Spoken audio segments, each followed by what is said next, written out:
This is Warsaw on June 26th, the Little Saigon restaurant, just beside the airport. So the book is called The Shield of Europe, Notes from Ukraine, and these are just a couple more of the chapters, which you'll notice are set up as individual standalone essays. The book can certainly be read that way.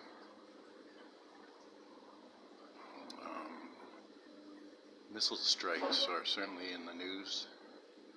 Russians made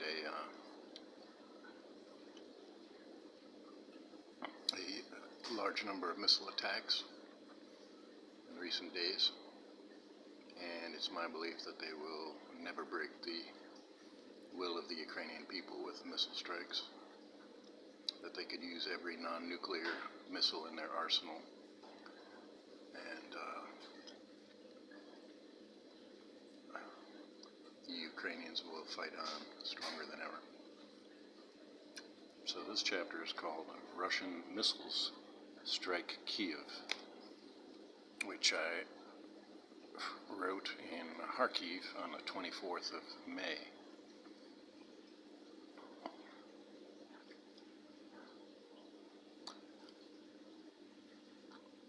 One of the Kiev soldiers, who I called Johnny Usik, came to the hostel in Kiev on the night of Thursday, April 28th, with Isia, his German shepherd. Woke me up to inform me that there had been a rocket attack a few miles away, a little closer to the center of town. "Let's go," I said, and started to get up. "No, you stay here," he replies. So what was this? This was some kind of cryptic code to decipher. Comes by to tell me about it, but then tells me not to do anything about it. He tells me that the reporters that were over there were piznietst, his all-purpose favorite word for lousy. He uses the word in every other sentence. Subtle psychologist is Johnny Usik, telling me to be careful, something bad had happened, not to go. And then telling me that the other Westerners that were there reporting on the scene were crap. In other words, perhaps, how badly did I want to go over there? Another of the soldiers, who I call Makar, had come by earlier in the evening to warn me not to go out that night as well, that something was afoot.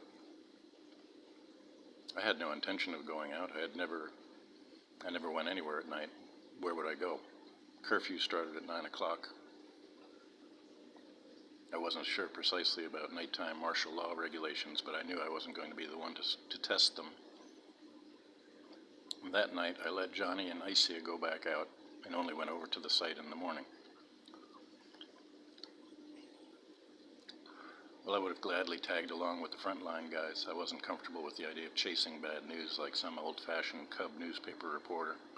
At that point, it seemed to me I'd be rooting for the bad guys, waiting for Putin to pull his next idiotic move, so that it would, in some perverse way, be good for me. Johnny's brother took me over to the bomb blast site at about 8 the next morning. He told me what he knew.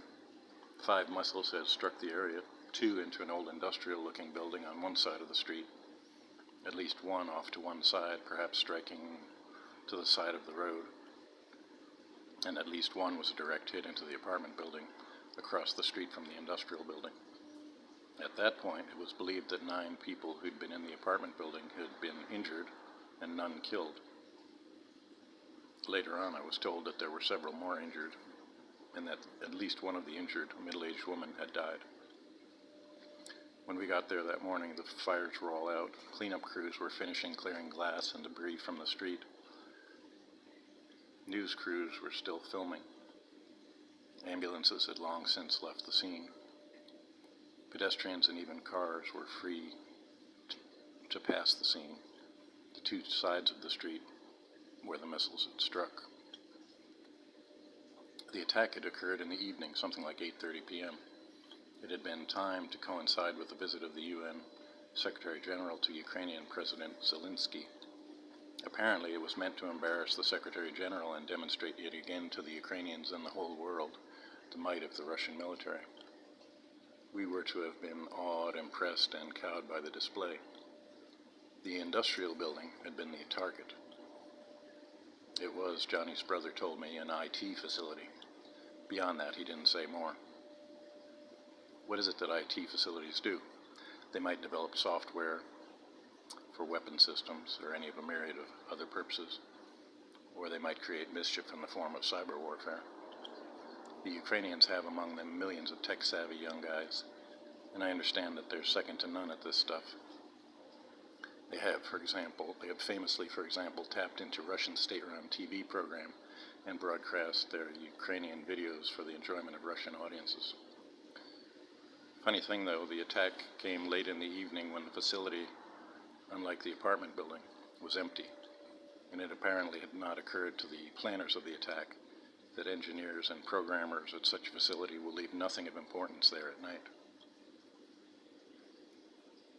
No big mainframe computers anymore at central locations, at least not at this one.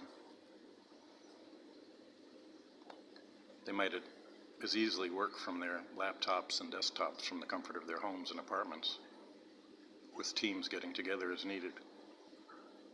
Suffice to say that no essential work of the Ukrainian state or military was interrupted, and no essential personnel were taken out. Instead, what the Russians had accomplished by this attack was more civilian casualties, at least one more civilian death. Another apartment building damaged, another news story for the world, as though the world weren't already convinced enough of the unprofessionalism of the Russian military. More Ukrainians who will hate the guts of Russians and all things Russian for as long as they live. The Russian leadership must be populated by the most psychologically incompetent cabal of stooges imaginable. That's how I leave that chapter at this point. This is a chapter called Russian Missiles Strike Kiev. Wrote it in Kharkiv in late May. But I think the main idea in terms of Russian missiles and what they may and will never accomplish in Ukraine still remains valid, which is to say that no matter how many missiles Putin's war gang aims at Ukraine, the cities, or that they will never ultimately conquer Ukraine in that way. So this is Sunday, June 26th, from the Little Saigon restaurant in Warsaw, Slava, Ukraine.